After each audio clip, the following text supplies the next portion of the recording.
Startuprad.io, your podcast and YouTube blog covering the German startup scene with news, interviews, and live events. Hello and welcome everybody. This is Joe from Startuprad.io, your startup podcast and YouTube blog from Germany, bringing you another interview, more or less from the automotive space. But at first, I would like to welcome Osman here. Hey, how you doing? I'm fine. Thanks for having me. I'm delighted to be here. It's totally my pleasure. And we may add that you guys are working a little bit in the automotive space, but we will get to this pretty soon. Can you first tell us a little bit about what you did in your life before and how it made you an entrepreneur? Well, I was born particularly in Sierra Leone, so this is where I spent the first 5 years of my life before we migrated to Germany. And since we are in Germany, I grew up most of the time in Berlin, studied in Berlin, and studied computer science. And I always wanted to work in the field of computer visualization. So I'm a big Star Trek fan. So being in the teenage years, I always was very fond of how the spaceships looked like and how they were designed. And I wanted to recreate things like this on a computer. So this was how I started to get into 3D visualization in general, starting with 3D Studio. And it wasn't 3D Studio 4.0, I think. That was still on DOS before it became 3D Studio Max, when it then started to run on Windows. Yeah. I just had to smile because my first hint was, for everybody who doesn't know what DOS is, I'll link it down here in the show notes. You're now smiling, but actually I once told somebody augmented reality, it's like the Terminator when he sees this red writing scroll through his vision, and the other one said, I'm afraid I'm too young for this. So I'll totally link this down here in the show notes. And the second question would be, you were also one of the guys who watched Star Trek after school, right? In the afternoon. Yeah, I was one of those guys, running home to watch Next Generation, right? Admittedly, me too. Yeah, it was very inspiring and always very exciting. I know this is a very difficult question to answer, but what's the best Star Trek series would you like most? The original, the Next Generation, Deep Space Nine, Janeway? I think I'm really a great fan of DS9 because of the complexity of the story and how much they go into depth of educating about the different cultures and the different races in that story.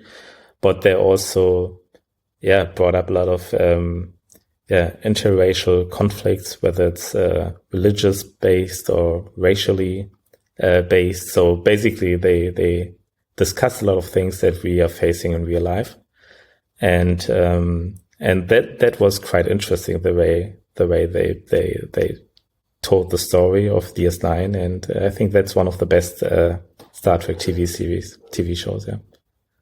Okay, and now we have to get this bridge. How did you get from visualizing awesome, fancy, faster than light spaceships to something like mundane, like interfaces in cars? How did this happen? How did you downgrade? Well, that's a long story, but to keep the long story short, basically, it's like... Oh, don't worry. You can tell a long story on our channel. That's what we're here for. Don't worry. Well, okay, let's take it step by step. So after finishing my studies, of course, I had to find a job, and I always wanted to work in the film industry to realize the great visuals that we were familiar with in movies. And at that time, when I finished my studies around 2004, there were a lot of great projects which were being produced all over the world, whether it's Lord of the Rings or Star Wars, Harry Potter, different locations, but all over the place, very exciting projects. And I applied for some of those projects and I also get accepted. But there was a second very important topic for me, and that was basically not really to leave my home country, Germany. And so I denied the job offers I had abroad and decided to move to Munich to a company called RTT, where I learned a complete different way of understanding visualization in a more industrial way. So creating visuals in the movie industry is more like it just has to be aesthetic, especially at that time, and it has to look the way people are expecting it. But when you do visualizations for the industrial base, there are expectations of physical accuracy, and the visualization has to be correct in some type of measures that you need to interpret what you're seeing on the screen, right? So that it has some real life meanings that people can evaluate to construct stuff. In that case, it was cars.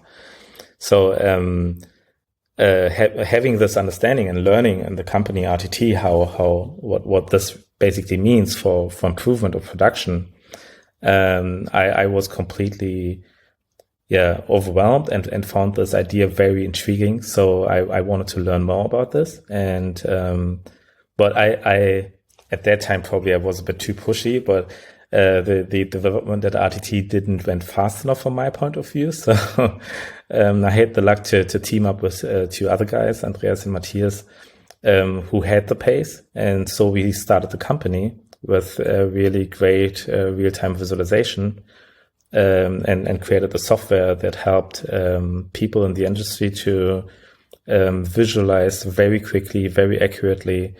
We built in our application real-time ray tracing, which even raises the accuracy by tracing light rays and casting shadows, visualizing gaps between build parts. We were able to analyze colors very accurately, measurable colors, the light distribution of headlights, for example, when you look at cars.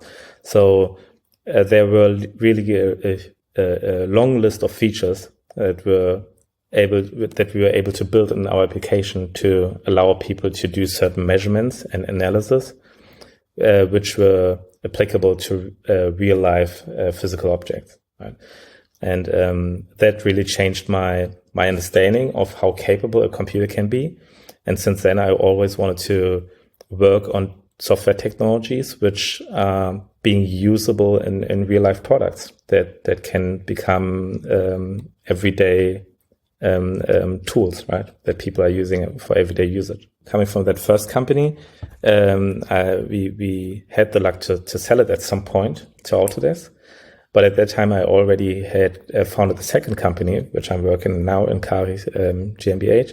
And there, in the beginning, we also started with services, but from some point, I really wanted to go back to software development and technology development. So this is how we then started to develop tools and solutions for HMIs and cars. Yeah, that's basically the story how I went from movie visualization to visualization for real products. Yeah. When you've been telling this story, a few things flashed to my mind. At first, your apartment has to be very interesting if you're all about visuals.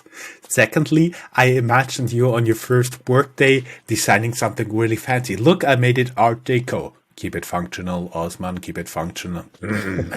And thirdly, I was wondering if you would have the choice of doing like some animation CGI stuff right now or from the past, what would have been?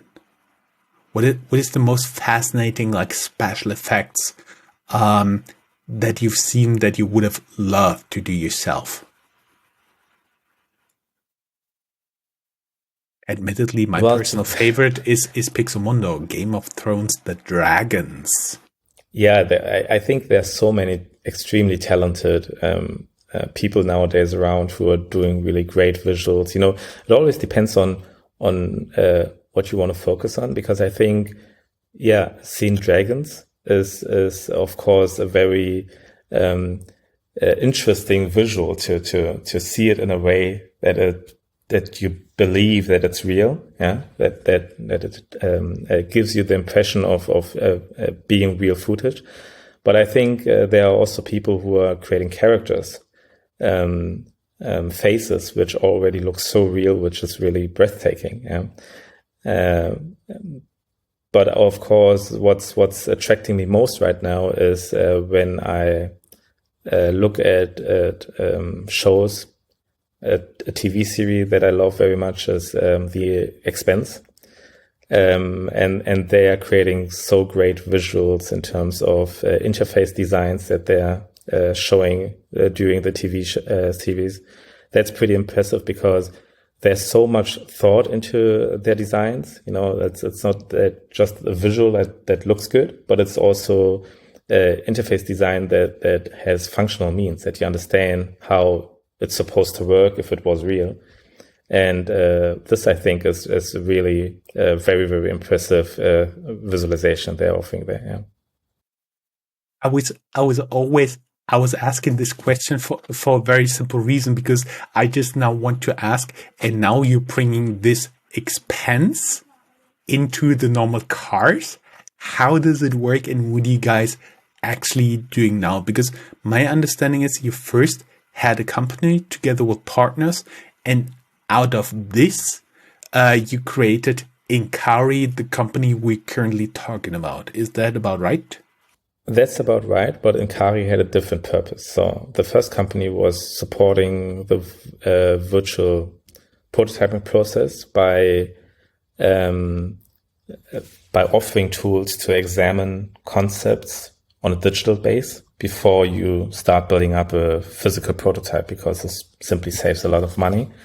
And using our tool at that time, VRED, gave the users really a huge palette of tools to really examine a lot of different use cases, whether it's a package, as I said, color and trim, light and site analysis. So these were really a range of functionalities which needed to be examined or saves you a lot of money if you can examine this before you start to build up a physical prototype. Running that company, we needed more people to support our customers on the service level. So that's basically the reason why we created Incari, to build up a service company, to have supporters to help out our customers in peak times. But after we sold the company by end of 2012, there was no more a real use for us to support the technology on the service side. So, but we still went on with this for another 2 years. And then in 2014, I bumped into this topic that it might make sense for future cars to reinvent the architecture of interfaces compared to the interfaces cars are using right now, or at that time especially, which is already now 6 years back. So there we had to solve a range of issues, because the hardware which is being built into cars is not comparable with what you have on your PC. It's has less resources, less memory, slower CPUs, not really high-end graphic boards. So you don't really have a lot of hardware resources, but still there's an expectation that the visual representation that you're creating has to be top-notch or state-of-the-art. And we all know how long Pixar is rendering a single image for a movie, for example. Yeah, but we want to have I don't know. Can you this tell type me? of visualization real time. Yeah, how long does Pixar take for the rendering of such a visualization? Because I don't know. I'm an amateur here. I don't even do good video editing. Sorry. Well, let me put it more general. It's not against Pixar. They for sure have even more requirements on their images. But generally, when you're rendering images, you have certain amount of frames per second. So when you look to games, for example, which is more comparable in general, game rendering, then you can achieve like 60 frames per second in a more complex game, or at least 30 frames per second. So we have to do this same amount of rendering every second, but on much lower hardware resources or minimal hardware resources, which are being used in the car industry. But the expectation of the visual quality has to be similar, like what people are used to on games. Yeah? So there we had to figure out how can we achieve this by optimizing our software solution. But that's just one part of the problem, of course, to generate a great output if you have a great artist to create the visualization. But we also have to offer or create the right tooling for the different departments at the enterprises to get to these results, because they have to build it at the end into a car, and therefore they have to stick to certain processes, from the design to the quality assurance to the engineering, to the internalization of getting all the languages for a specific car. You don't just build a car in a single language. You have to translate it to all the other languages. So these are certain steps that you have to take. And we wanted to offer all these tools these people need to have a streamlined process from start to end, right? To start from the complete conceptual phase of a designer who's inventing on an artistic level how the car cockpit could look like. And at the end, we had to ensure that this conceptual design can end up in the car with the dedicated hardware which is being built into the car, without losing quality. So, and in between, you also have to have the user experience, because I have painful experience, for example, with the car of my wife. I'm not going to tell what car it is, but I failed repeatedly just to get, there's a function to pick up the phone and stuff like this, just to failed just to connect the Bluetooth from this very new cell phone to the car, because it's just so overcomplicated. Nobody really knows how it actually has to go. So it's just a nightmare. But that's almost nobody's fault, even though it's bad. Yeah? but it's hard to point to anyone to say that person did the mistake, because it's more the process that's causing these issues. Yeah. So the designers are probably inventing a very smart interface design and also UX concept to address all the tools and the functionalities in the car. But then when the process moves on to engineering, then they are using completely different set of tools where they can't one-to-one convert the conceptual design into a productive solution. There's a disconnect. And due to the different type of tool set they're using, they can't replicate it in the same way the designer has initially created it. So this is how these type of irritating results can occur due to the existing process. And we wanted to solve this by offering a tool which can be used consistently from the designers until to the engineers who are building the stuff into the car, because they can all rely on the same data structure, on the same tool sets, on the same functionalities, on the same features which are embedded in the tool. So the conceptual design that the designer has created, he can be sure that this design can be built into the car one-to-one without losing any creativity. Yeah. I see. And so basically what you guys are doing, you make the design of user-friendly cars easier.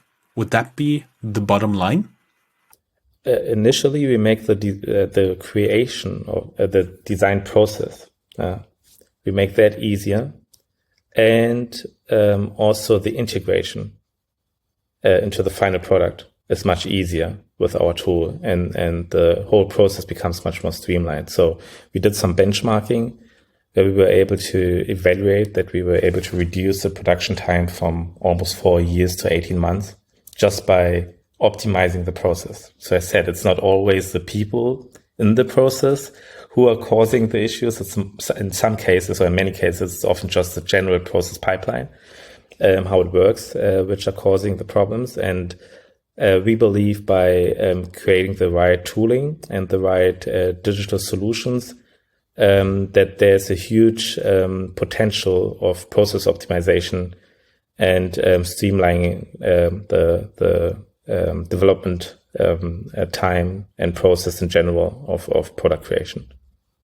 When I look now at your website, companies you work with, it appears that is used in the premium segment. I see here Audi, Bugatti, Porsche, but also Skoda and VW. Apparently, you have already found some pretty good customers. Plus, you additionally found some investments, right? Yeah, these are 2 points, but I have to correct it a bit. So, the list of customers we have is correct. These are all companies we're working with very closely. But it's not always in the term of a cockpit design. So in the past, we did some services. So there are also some connections to these customers and by doing some services for them. But we are working with more and more people in the cockpit design development, and our company is getting more and more traction in that field. But the companies you just named, most of them are within the Volkswagen brand. So these are all companies which are very close to each other, right? So Lamborghini is a daughter of Audi. Audi is part of Volkswagen. It's the same with Porsche, Skoda, and Seat. So if you have good contacts within Volkswagen, then of course it's not that hard to also work for the different Volkswagen daughters. Yeah, and we had the luck early this year to gain a strong investor who believe in our work and trusts in our quality and in our talents, and invested a huge amount of money into our work, which helps us to really grow the team, improve our development speed, and enter even stronger our growth period of selling, deploying our products, supporting customers, and helping with integration and building up more tools to make development time quicker and more seamless for the users. Mm-hmm. We may add that the lead investor was Lukasz Gadowski with his team Global. For everybody who doesn't know him, there will be a link down here in the show notes, because at the time of the publication of this interview, we already published the interview together with him. That said, he not only invested in you because he shortened the development time of the interfaces in cars, but you're also moving more and more towards developing an operational system for cars. Is that true? That's absolutely right. So starting with the development of basically a desktop solution to help the workers at an OEM, at a car manufacturer, to optimize their own working process. We also recognize that most of them were not sure which type of software, basic software operating system they should put on these embedded boards to have the whole system running. And in our first prototypes that we are building up, we always bumped into that issue, that we had longer discussions about which type of operating system should be used, so that we decided then by 2017 to solve this topic on our own and provide operating system sooner or later to our customers, so that they have a basic car operating system that they can rely on and can be sure that if they have that one deployed on their embedded system, that our system, our application then dashboard can run on that operating system. So this is how the idea came up on our side. And then we started to investigate which topics will we have to solve to build up a solid operating system, which issues might come up, and how can we keep maintenance of that operating system, and where's the market potential, of course. This are all things we always have to do in advance before we start putting resources on that type of a development. But doing so, we really recognize that there's a huge potential for more than just the common operating systems. I know there's a range of people who are looking into this, but you really have to define your target audience that you want to provide this technology to, and what the benefits of that type of operating system has to be.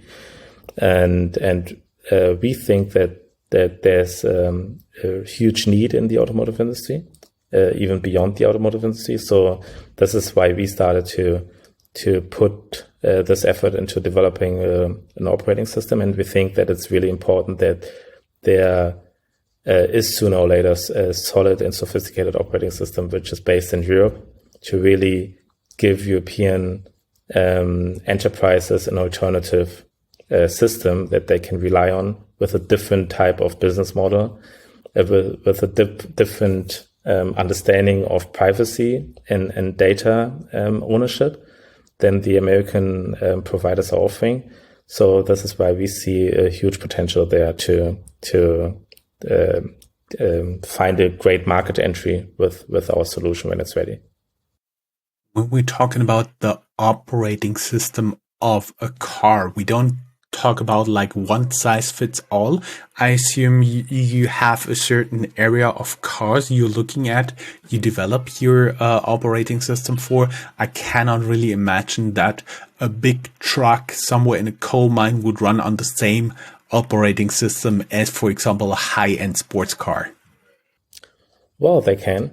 There's not really a need to make a difference, but of course the system we are building will always be customizable on a certain level. So it will only support the necessary libraries and drivers and functionalities which are necessary for that specific hardware. So it's a very dynamic setup of operating systems. So if you say you sit in a truck that doesn't have any driver assistant features like ABS, ESP, or GPS, USB connection, then of course you don't need the software packages which are needed to support these type of hardware elements.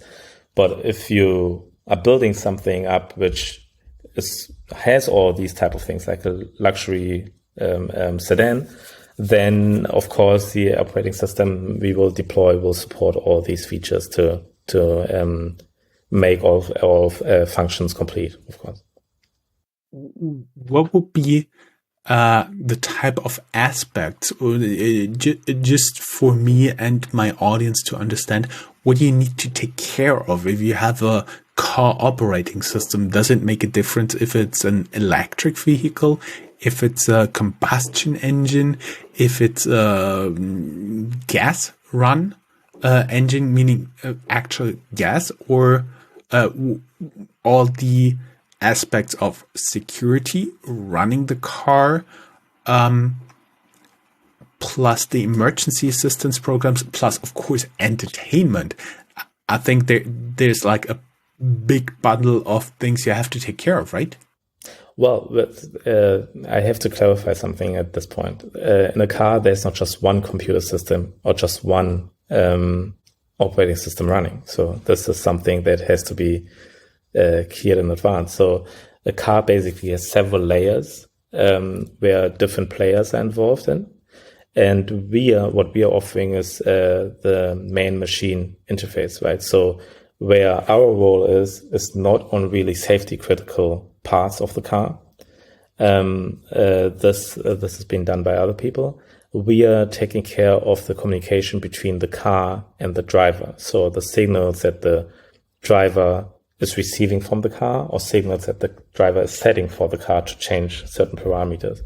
But of course, also on that level, we have some safety topics that we have to take care of in terms of redundancy, fail safes, that we have to make sure that there's a second system that can launch with almost no resources, just to give the basic signals if there's an engine, if the engine is broken, or the light indicator. But we are not involved in like the ESP interaction. So that's a different system running there. So we don't have to take care of all safety measures which are built in a car, and we don't have to take care of all sorts of legal requirements which are necessary to get a car up and running on the streets. But we have to take care of course, all legal requirements which are necessary for our part in the car, and that's basically really the interaction between man and machine. Mm-hmm. I see. So basically, to get it really, really shortened, basically you do you get the data, all the information to everything the user, the driver of the car, or maybe the passengers are actually seeing, right? Exactly. So part of this is also the infotainment. So as you said, multimedia, if you want to play music, if you want to watch a movie. Yeah. So these are things which have to be solved by our application. And these are interfaces or applications that you can build within our application. So you can actually create your own movie player with your own design, with your own look and feel, how you want it to appear in the car. You can create your own radio system with all the different channels. So you can stream all this data. You're getting a type of list of raw data. These are things we can provide in our application. And then you can define how it should be represented interface-wise in the car. But what we are also doing is to get all the signals, or the status of all signals and sensors in the car. Like if you have your headlight beams on, of course, we have to know that they are on, so show you that they're on, that they're activated. For example, if you have your left or right indicator on, we have to get the signal. And what we also control is like the HVAC, so climate control, or seat position, if this can be digitally manipulated. So all these type of things, we do have access to them. But if it becomes really safety critical, then we're out of this. Mm-hmm. Two questions. First, you have the ability that people or developers can build on your platform. Is it something that you would have something like an app store in your software? And secondly, at this point, we can be very sure that Startup Radio, the channel, and the podcast will be available in your system as a standard delivery, right? Sooner or later, I guess so. I'm afraid we will have to take care of this very soon. But we have it on record. We have it. but seriously, we basically the architecture of our software is set up in a way that you are getting a full SDK visually based. So you're getting all tools to create any type of application that you want to create. Yeah. And what's very important about our tooling, the focus of this tool is to make it easily accessible for people who are not software experts, like a designer he has learned to be creative and to be inspiring and to reinvent the design of products and visuals. So that's his expertise. But they have to work with computer systems to define how things going to look like in the future without having the knowledge to build it functionally the way they want to visualize it at the end. So we have to reduce the complexity of the IT infrastructure to make it accessible to these type of people, that they can really be creative and create what they think is appropriate. And this is why we decided to provide a set of, or to provide the programming capabilities in terms and form of nodes, so that people can connect certain nodes which are very logically built. So if you have a logic understanding of dependencies, you can connect these nodes in a certain row, and then you can make them functional. And at the other hand, you have certain outputs where you can directly communicate with machines, whether it's CAN bus, whether it's MQTT. So we have certain type of communication protocols that you can address, of course, HTTP, and thereby control other products, other machines, other signals, and receive them and send them to motors to execute certain functionalities. Mm-hmm. I see. You talked about simplification, and just one more topic I wanted to discuss before we get into the outlook and the closing of the interview. I found that you have a very interesting pricing model on your website, because I've read $13 per client, and that sounds to me like you either expect like a zillion of car designers, or the pricing is a little bit different that people imagine when they first look at your website. Well, no, basically the pricing is not different than what you've seen. That's the price that we are asking, even though the technology is really deep tech and very complicated. But we don't want to make people be afraid of developing their own products and developing their own tools and developing their own software. We are inviting them, and this is why we are having the price tag so low, to give people easily access to realize their ideas. But where we want to have a bit of participation is at a later stage, because when you deploy our product when you deploy our software solution into a product, then there's a licensing model which asks for a licensing fee per unit that you're selling, and depends on the volume. The price is going lower and lower, so this gives still both parties enough leeway to make their revenues. I see. And you talked about the deployment, like in the future. What are your future plans from here on out? Because we talked about a little bit about the operation system side, and from what you said, I deduce it's not ready yet. Well, we expect to have our first release by end of this year, hopefully, if everything works out well.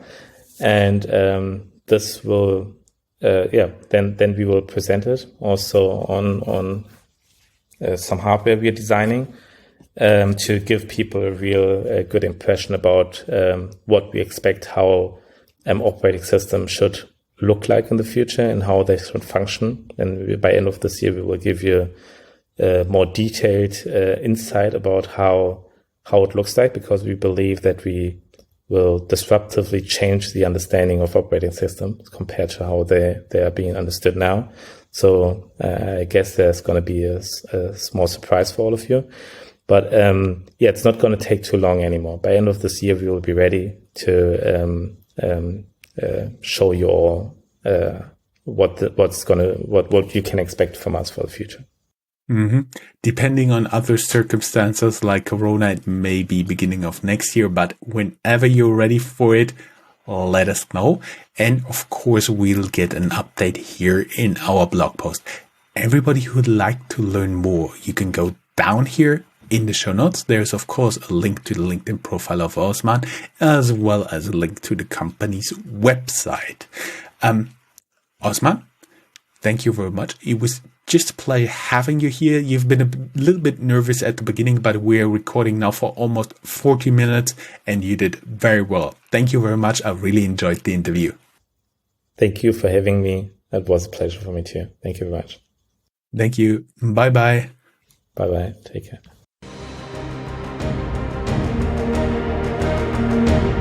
That's all, folks.